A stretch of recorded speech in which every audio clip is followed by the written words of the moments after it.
talking Cougars softball with the head coach of the Cougars, Wendy Spratt. AMC tournament time, semifinals into the finals here at Timmy. That's hosted by you guys for the second season.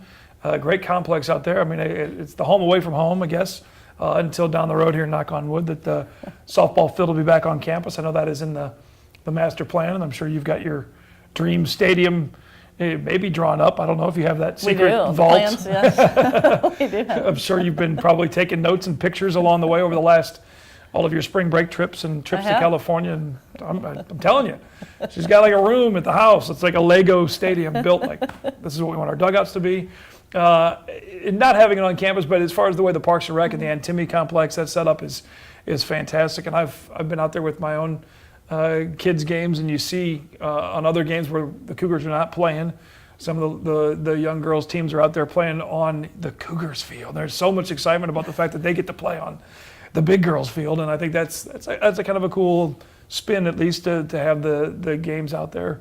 It is, I think, for the little kids in the community, and then for the 16 and 18 and under, there are recruits, so they get to play on our field as well. And that adds excitement too. See that banner out there on center field that says Columbia College, and it's a great setup for you guys. And I know you want to be back on campus, and hopefully that'll happen very soon. But Antimony gives you that opportunity to host the tournament with a couple different fields if available.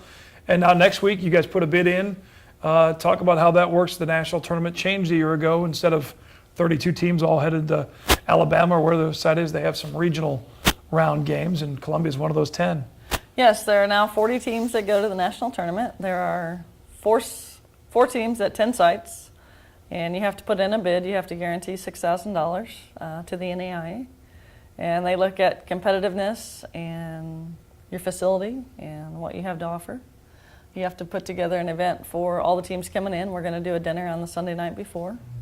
And, our staff did a great job of putting a bid together. We were the lowest team to get the bid, but we got the last bid, so we were pretty excited about that. We were cool. 26th at the time. Right. All the other teams were in the top 10, so we're very excited to be hosting one of those. And one of those things that comes along with that is the automatic bid to be in that tournament, obviously, if you host.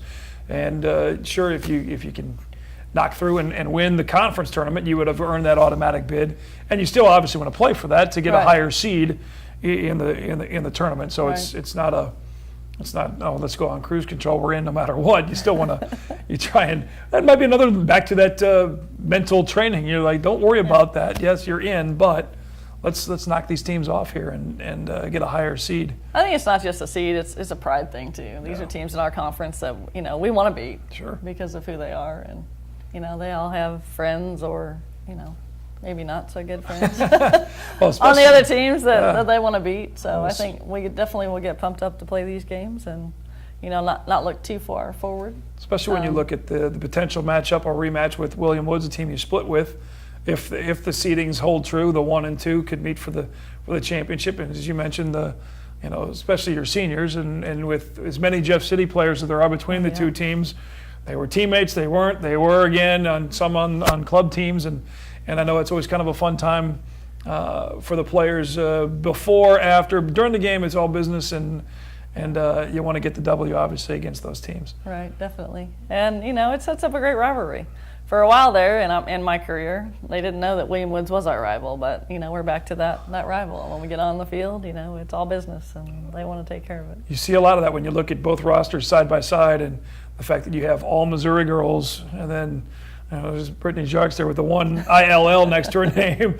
Everybody else, and not just Missouri, but a majority from right here in mid-Missouri, whether it's Blair Oaks or Jeff City or Elias now coming in and playing here, and especially with the group of the seniors that you've had, your infield really with Whitney and Kristen and Marley all being those teams that had so much success, and Jeff and Blair Oaks. Now they're playing against not only with them, with each other as teammates, but now against some of the same girls that they played all these years, and that amps it up even more. Oh, definitely, especially now that they're seniors. They want it. I've seen a change. We didn't have that burning desire for the first 3 years that they were here. But this year, my seniors, especially those girls and Jamie, have really gone after it, and they want to go out with a bang. Sometimes seniors check out and they're ready for the next phase of their life, but these seniors have been right on and motivating everybody and saying we can do this, and it's been great to watch. I know Bob Burchard's mentioned that a couple times on this show as basketball season gets down the end. Those seniors that have played here for so long, especially guys on his team like Devin Griffin and Wendell Crowder that were the winningest players in team history, and they played all these games here and won all these games, and then all of a sudden they're going 3-4 games left. Wow, holy cow! Yeah. I really want to lay it all out there, and then to amp it up, like I said, playing against former teammates and friends that they hang out with after the fact. It just makes that even more a little sweeter if you can pull off the victory. It does. Well, good luck down the stretch. Hopefully, thank you. keep everybody healthy, and start building some of those more plans for that on-campus field here in a couple of years. Definitely. It'll be a lot of fun. Coach Wendy Spratt, again, come out. The games are next week. I should have mentioned that. Tuesday, Wednesday, or Monday, Tuesday, Wednesday?